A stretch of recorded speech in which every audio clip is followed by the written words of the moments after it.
हम बात कर रहे थे डब्ल्यूएचओ के बारे में। डब्ल्यूएचओ क्या होता है? इसकी फुल फॉर्म होती है वर्ल्ड हेल्थ ऑर्गेनाइजेशन। एएनएम्स के एग्जाम में पूछी गई है। ये कब स्टैब्लिश हुआ था? तो जो इसका स्टैब्लिशमेंट है वो हुआ था 7 अप्रैल 1948 में। इसका जो हेड क्वार्टर है, इससे काफी बार एमपीसीएचओ के अंदर एमसीक्यू पूछा गया है कि इसका हेड क्वार्टर कहां पर है, तो जिनेवा के अंदर है। जिनेवा कहाँ है? जिनेवा स्विट्जरलैंड में है। ओके।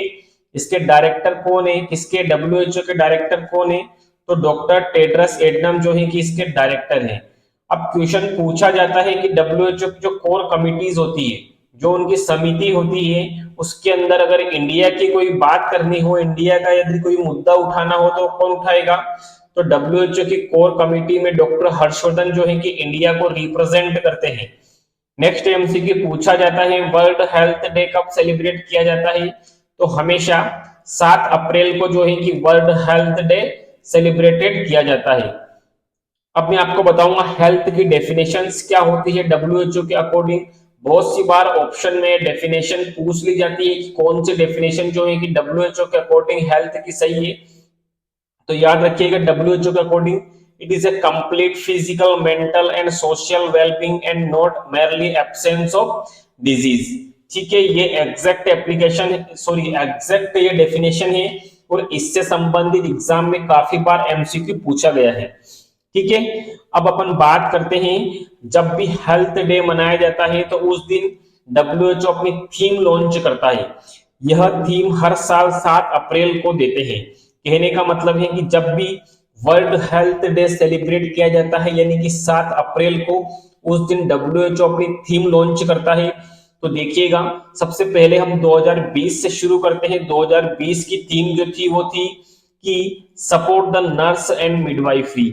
डब्ल्यूएचओ को जो नर्सेस होती है उनके जो नर्सेस के ऊपर ऐसा क्या हुआ जिससे कि उन्होंने थीम के अंदर नर्सेस और मिडवाइफरी को मेंशन किया।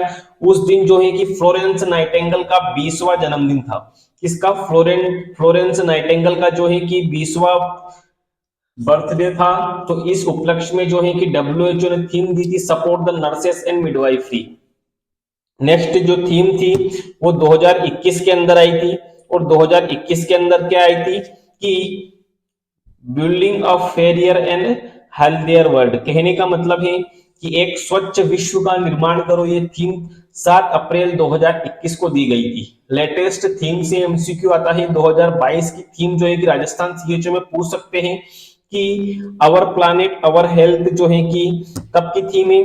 तो ये हमारा ग्रह हमारा स्वास्थ्य जो है कि 2022 की थीम है। और 2023 से यदि एमसीक्यू पूछे तो हेल्थ फॉर ऑल। ठीक है। थोड़ी सी जानकारी जो है कि फ्लोरेंस नाइटिंगेल के बारे में लेते हैं कि ये क्या थी। तो फ्लोरेंस नाइटिंगेल के बारे में देखिएगा, काफी इंपोर्टेंट मैंने गोल्डन की पॉइंट यहाँ पर मेंशन किए हैं। तो आप इन सभी को थोड़ा डिटेल देखिएगा। देखिए फ्लोरेंस नाइटिंगेल को देखिए, इसे father and mother of nursing के नाम से जानते हैं। किसके? Father and mother of nursing. और इसे लेडी विद लैंप के नाम से भी जानते हैं। किसके नाम से? लेडी विद लैंप के नाम से भी जानते हैं। और इसका बर्थ जो है 12 मई 1820 में फ्लोरेंस यानी कि इटली के अंदर हुआ था। क्लियर है यहाँ तक? नेक्स्ट देखिएगा आगे। नेक्स्ट हमारा टॉपिक है आइसबर्ग फिनोमिना। आइसबर्ग फिनोमिना से काफी बार एग्जाम में एमसीक्यू पूछा गया है। देखो इसमें क्या हुआ था आइसबर्ग फिनोमिना में।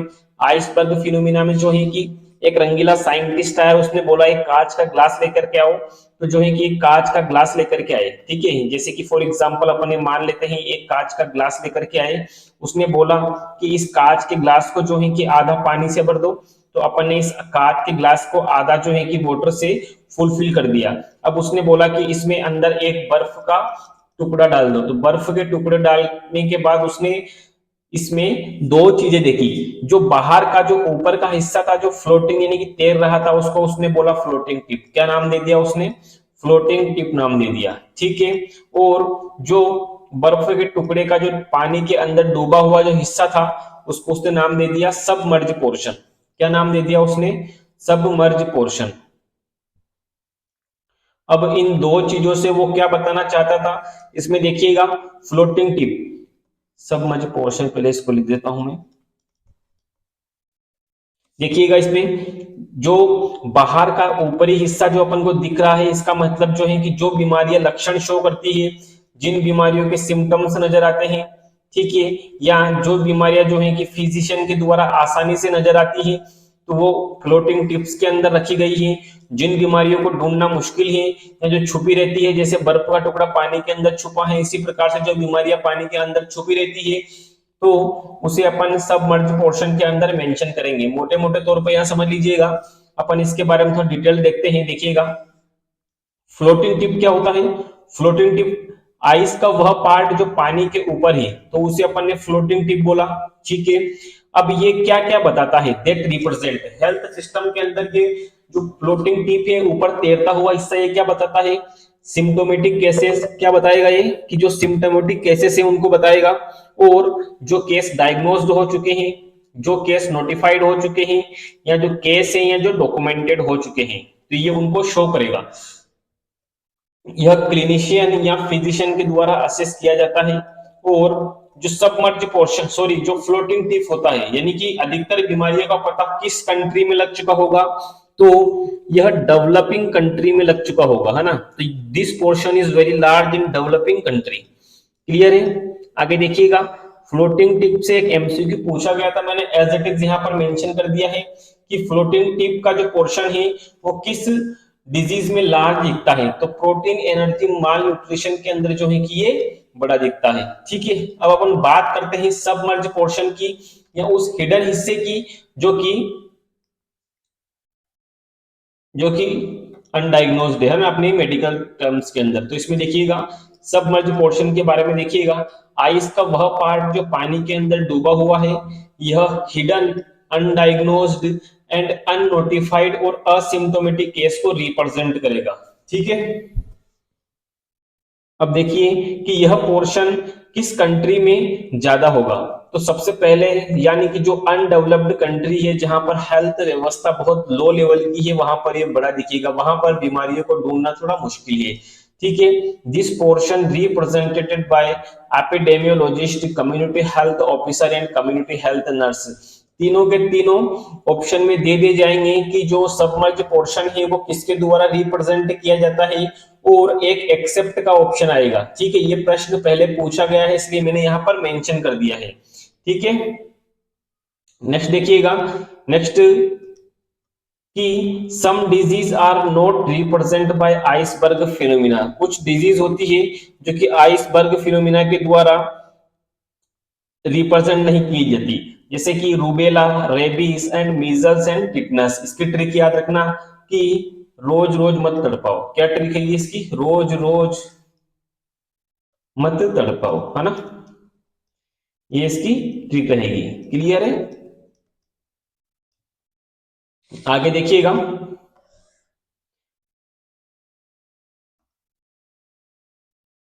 हम कुछ फादर्स की बात कर लेते हैं, इनसे रिलेटेड भी एमसीक्यू। अपन ये गोल्डन की पॉइंट पढ़ रहे हैं कम्युनिटी हेल्थ नर्सिंग की, जिनसे प्रीवियसली एमसीक्यू पूछा गया है, और मेरे पास समय का अभाव होने के कारण मैं छोटा सा सेशन लूंगा, लेकिन काफी इंपोर्टेंट है। फादर ऑफ एपिडेमियोलॉजी कौन है? जॉन स्नो जो है कि फादर ऑफ एपिडेमियोलॉजी है। मॉडर्न फादर ऑफ एपिडेमियोलॉजी पूछे तो वो भी जॉन स्नो है, ठीक है। यदि ट्रू फादर पूछे तो वो कौन है? हिप्पोक्रेट्स है। और फादर ऑफ पब्लिक हेल्थ पूछे तो कौन है? कोलेरा ही। एक बार पब्लिक के अंदर इतनी भयंकर बीमारी फैली कोलेरा की कि पब्लिक ने जो है कि उसी को अपने पिताजी घोषित कर दिए। फादर ऑफ इंग्लिश मेडिसिन कौन है? इंग्लिश मेडिसिन के पिताजी कौन है? तो हिप्पोक्रेट्स जो है कि फादर ऑफ इंग्लिश मेडिसिन है। फादर ऑफ इंडियन मेडिसिन कौन है? तो वो है चरक। और फादर ऑफ इंडियन सर्जरी कौन है? सुश्रुत, ठीक है। नेक्स्ट पॉइंट देखिएगा। नेक्स्ट पॉइंट है अपना इन्फेंट मोर्टिलिटी रेट। क्या होता है इन्फेंट मोर्टिलिटी रेट? जिसे अपन आईएमआर से दर्शाते हैं। इसे यूनिवर्सल हेल्थ इंडिकेटर के नाम से भी जानते हैं। क्वेश्चन पूछा गया है कि यूनिवर्सल हेल्थ इंडिकेटर के नाम से किसे जानते हैं? वहां पे इन्फेंट मोर्टिलिटी था, और नियोनेटल मोर्टिलिटी था, एंड मेटरनल मोर्टिलिटी रेशियो था, और उपरोक्त में से कोई भी नहीं। एक ऑप्शन ये भी था। तो इन्फेंट मोर्टिलिटी जो है कि राइट आंसर जाएगा। मोस्ट कॉमन कॉजेस क्या है इसका? Pre maturity. क्या है? Pre maturity. सबसे पहले आपको पता होना चाहिए कि अपने इन्फेंट किसे बोलते हैं? जिस बच्चे की उम्र जो है कि बिलो 1 ईयर, कितनी? बिलो 1 ईयर है, उसे अपन क्या बोलेंगे? उसे अपन बोलेंगे क्या, इन्फेंट, है ना। ये थोड़ा क्राइटेरिया जो है कि ओबीजी से रिलेटेड है, तो मैं आपको यहाँ पर थोड़ा डिस्क्राइब कर देता हूँ। इसमें देखिएगा